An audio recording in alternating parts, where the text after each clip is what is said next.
Pertandingan Bowling World Cup 2019 dimulai tanggal 16 hingga 26 November 2019. Dengan 77 negara akan berpartisipasi dalam kejuaraan ini. Sejumlah persiapan terus dilakukan baik untuk pembukaan kejuaraan ataupun untuk pertandingan. Untuk acara opening ceremony sendiri yang akan berlangsung tanggal 17 November 2019 pukul 14.30 waktu Indonesia bagian Barat di Bowling Center Jakabaring. Persiapan yang dilakukan sejauh ini sudah mencapai 75%.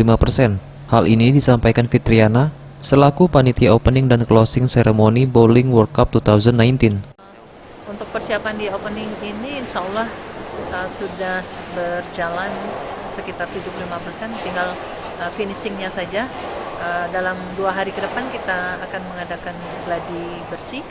Hari ini juga kita sedang mengadakan gladi kotor bersama tim yang lainnya untuk persiapan pelancaran acara kita pada saat opening.